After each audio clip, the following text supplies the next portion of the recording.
Welcome बच्चों। फिर से आपका स्वागत है बेटा आपके चैनल क्रेजी साइंस पे। मैं आपका दोस्त, आपका कोच, आपका सर शौर्य हाजिर हूँ एक और लेक्चर लेके।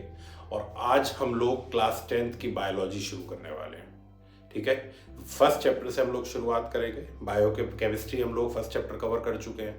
आज हम बायो का फर्स्ट चैप्टर स्टार्ट करने जा रहे हैं। इसके बाद हम फिजिक्स का फर्स्ट चैप्टर लेंगे।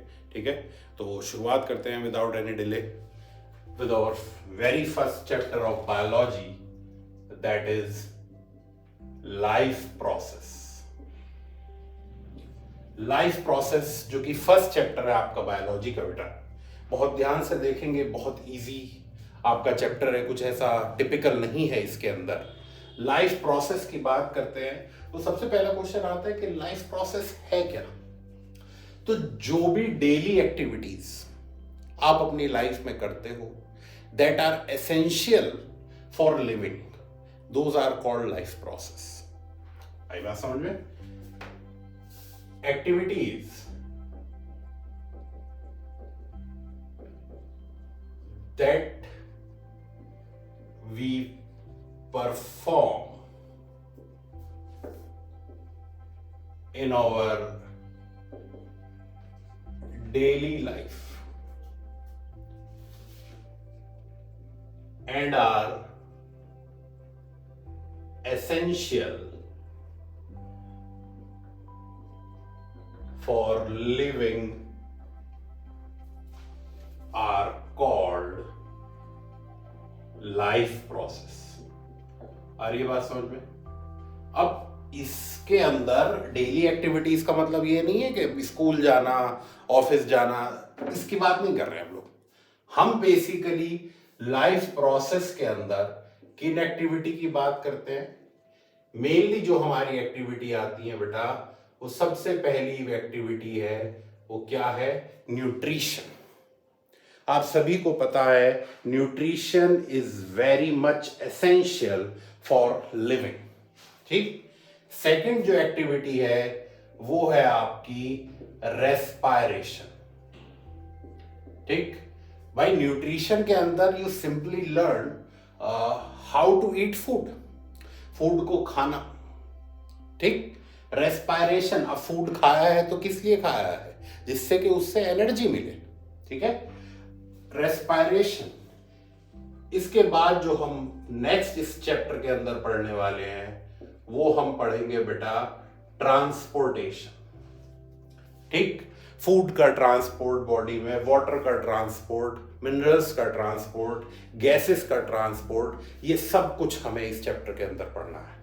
ठीक। इसके बाद जो हम नेक्स्ट टॉपिक अपना पढ़ेंगे वो होगा एक्सक्रीशन।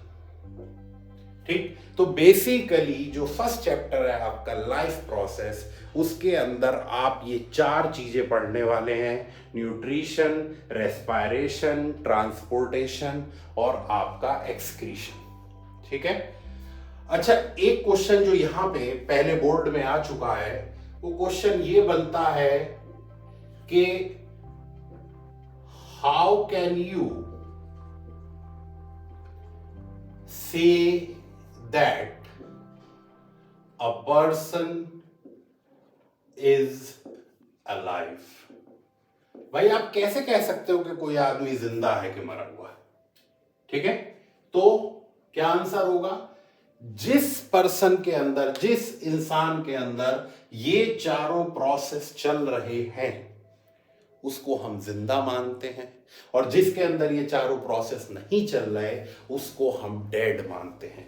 भाई डॉक्टर भी आपने देखा होगा, जब तक पेशेंट वेंटिलेटर पे रहता है तो वेंटिलेटर पे रहता है तो बेटा केवल उसकी सांस चल रही है, ब्रीथिंग प्रोसेस चल रहा है। ठीक है, इंटरनल ऑर्गन्स काम कर रहे हैं। ठीक, और उसको किस में कंसीडर करते हैं? लिविंग में कंसीडर करते हैं। आई बात समझ में? तो जब तक ये चारों प्रोसेस चलते रहेंगे किसी भी ह्यूमन बीइंग में, तब तक उसे क्या माना जाता है? लिविंग माना जाता है। ठीक है, तो इसके बेस पे आप इसका आंसर बता देंगे इजीली। ठीक, अब हम अपना फर्स्ट टॉपिक लेते हैं और शुरुआत करते हैं, दैट इज न्यूट्रिशन। ठीक, आज फर्स्ट लेक्चर है, इस चैप्टर का इंट्रोडक्टरी लेक्चर है ये। तो मैं आपको बेसिक बेसिक चीजें बताऊंगा, ठीक है। इसका डिटेल्ड और एडवांस हम लोग नेक्स्ट लेक्चर से पढ़ेंगे। फिलहाल इसका बेसिक देखिए जो कि बहुत इंपॉर्टेंट है, ठीक। न्यूट्रिशन होता क्या है, न्यूट्रिशन, ठीक। तो न्यूट्रिशन की अगर बात करी जाए बेटा, तो सिंपली जो भी आप फूड खाते हैं उसे खाना, उससे एनर्जी लेना, यही सब चीजें होती हैं आपकी न्यूट्रिशन का पार्ट। आई बात समझ में? यहां पे हम लोग न्यूट्रिशन को दो कैटेगरी में डिवाइड करेंगे। कौन कौन सी दो कैटेगरी बेटा? फर्स्ट कैटेगरी होगी हमारी, जो आप अपनी पिछली क्लासेस में भी पढ़ चुके हो, ऑटोट्रॉफिक न्यूट्रिशन। आ रही बात समझ में आपकी? Autotrophic nutrition. And the second one is heterotrophic nutrition. जो भी पॉइंट आपको समझ में ना आए, कमेंट बॉक्स में आप मुझे लिख दीजिएगा। मैं हर कमेंट को पढ़ता हूं और कोशिश करता हूं उस पर कुछ ना कुछ रेस्पॉन्ड करने की, ठीक है। तो जो भी पॉइंट आपको समझ में ना आए, आप कमेंट बॉक्स में मुझे जरूर बताइएगा। ऑटोट्रॉफिक न्यूट्रिशन और दूसरा हो गया हेट्रोट्रॉफिक न्यूट्रिशन, ठीक। ऑटो का मतलब, अब देखो कुछ के दिमाग में तुरंत ऑटो का नाम सुनते ही आएगा रिक्शा, है ना। तो यहां ऑटो का मतलब रिक्शा नहीं है भाई, यहां ऑटो का मतलब है सेल्फ। तो वो ऑर्गेनिज्म जो अपना न्यूट्रिशन सेल्फ लेते हैं, यानी कि बिना किसी की हेल्प से, उनका मोड ऑफ न्यूट्रिशन क्या कहलाता है? Autotrophic nutrition. आ रही बात समझ में? और दूसरी तरफ है वर्ड हेट्रो। हेट्रो का मतलब है अदर्स, यानी कि वो ऑर्गेनिज्म जो अपने न्यूट्रिशन के लिए दूसरों पे डिपेंड रहते हैं, उनका मोड ऑफ न्यूट्रिशन क्या कहलाता है? Heterotrophic nutrition. आ रही समझ में बात? ठीक। अब इस ऑटोट्रॉफिक न्यूट्रिशन को हम फर्दर दो कैटेगरी में डिवाइड करते हैं। कौन कौन सी? सबसे पहली फोटो ऑटोट्रॉफिक।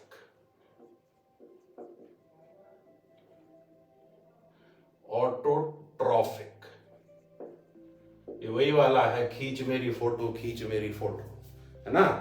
तो केमिस्ट्री में मैंने आप लोगों को बताया था फोटो का मतलब क्या होता है। फोटो का मतलब होता है लाइट। आई बात समझ में? और फोटो कैमरे से खींचने में भी लाइट ही लगती है भाई, ठीक। तो वो ऑर्गेनिज्म जो लाइट की हेल्प से अपना फूड खुद बनाते हैं, उनका मोड ऑफ न्यूट्रिशन क्या कहलाता है? Photo autotrophic nutrition. और ऐसे ऑर्गेनिज्म को क्या बोलते हैं? Photo autotroph. ये बात समझ लीजिएगा, इन ऑर्गेनिज्म को बोलेंगे फोटो ऑटोट्रॉफ और इनके मोड ऑफ न्यूट्रिशन को बोलेंगे फोटो ऑटोट्रॉफिक न्यूट्रिशन, ठीक। और इसके अंदर कौन आते हैं? अगर एग्जाम्पल आपसे कोई पूछे तो आप सीधे बता देंगे कि जितने भी ग्रीन प्लांट्स हैं वो सारे के सारे आपका कौन सा मोड ऑफ न्यूट्रिशन होता है? आप बोल देंगे सर फोटो ऑटोट्रॉफिक न्यूट्रिशन, ठीक बेटा। दूसरा आता है आपका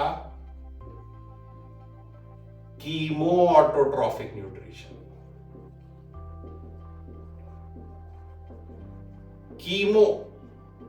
कीमो बोले तो केमिकल,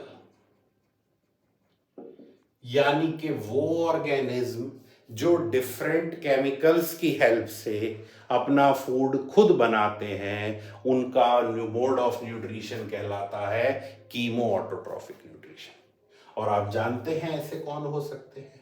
आपके ब्लू ग्रीन एल्गी होते हैं, ब्लू ग्रीन एल्गी हो गए।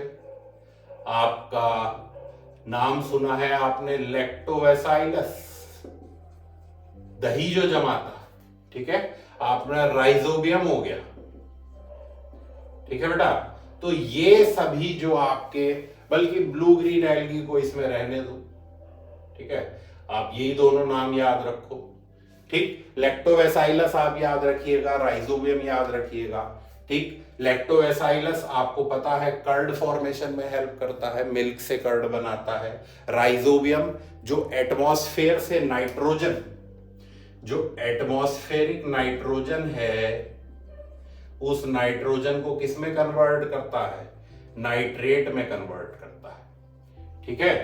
तो ये हो गई बात किसकी, ऑटोट्रॉफिक न्यूट्रिशन की। अब हम लोग आते हैं जरा हेट्रोट्रॉफिक न्यूट्रिशन पे। तो हेट्रोट्रॉफिक न्यूट्रिशन को मैंने क्या बताया, दैट डिपेंड्स अपॉन अदर्स, वो ऑर्गेनिज्म जो दूसरों पे डिपेंड करते हैं, ठीक। इसकी अलग अलग कैटेगरी है बच्चों, ध्यान से देखेंगे बेटा। सबसे पहले आते हैं आपके सेप्रोफाइट्स। सेप्रोफाइट यानी कि वो organism that feed on dead decays, वो ऑर्गेनिज्म जो अपना फूड सड़ी गली मरी हुई चीजों से लेते हैं, उनका मोड ऑफ न्यूट्रिशन क्या कहलाता है, सेप्रोट्रॉफिक न्यूट्रिशन। समझिएगा मेरी बात को जो मैं वर्ड बोल रहा हूं। Those organisms that feed on dead decays are called saprophytes. उन ऑर्गेनिज्म को सेप्रोफाइट बोलते हैं, और उनका जो मोड ऑफ न्यूट्रिशन है उसको सेप्रोट्रॉफिक न्यूट्रिशन बोलते हैं, ठीक। दूसरा इसके अंदर आ जाएगा बेटा पैरासाइटिक न्यूट्रिशन। पैरासाइटिक न्यूट्रिशन या पैरासाइट भी बोल सकते हो, ठीक है, केवल पैरासाइट भी बोल सकते हो। तो ये कौन हो गए, ये हो गए that feeds on living host, वो ऑर्गेनिज्म जो बिना मारे दूसरों से खाना लेते हैं। लिविंग होस्ट जैसे एग्जाम्पल ले लेते हैं, इसमें कौन हो गया आपका, मॉस्किटो हो गए। भाई मच्छर अपनी जान जोखिम में डाल के खून चूसता है कि नहीं चूसता आपका, ठीक है। अब मम्मी और तुम भी कभी कभी पैरासाइट वाले काम कर देते हो। मम्मी आजकल घर पे हो तो मम्मी बोल देती होंगी नालायक ने खून पी रखा है, कुछ काम धाम नहीं करता, कुछ हेल्प नहीं करता, पड़ा पड़ा है ना, तो कुछ हेल्प वुल्प किया करो मम्मी की। लाइस, जुए वगैरह, ठीक है। तो ये हो गया पैरासाइटिक न्यूट्रिशन। अच्छा, सेप्रोट्रॉफ, आप सभी लोगों ने बरसात के मौसम में मशरूम देखी होंगी, और मशरूम कहां पे देखी होगी बेटा आपने, जैसे सड़कों के किनारे गोबर वगैरह पड़ा रहता है, तो वहां पे आपने देखा होगा मशरूम ग्रो कर जाती है, ठीक। तो इनका मोड ऑफ न्यूट्रिशन हो गया आपका कैसा, सेप्रोट्रॉफिक न्यूट्रिशन। अब हम लोग बात करते हैं बेटा अपने नेक्स्ट टाइप के हेट्रोट्रॉफिक न्यूट्रिशन की, जो कि है आपका क्या, होलोजोइक न्यूट्रिशन।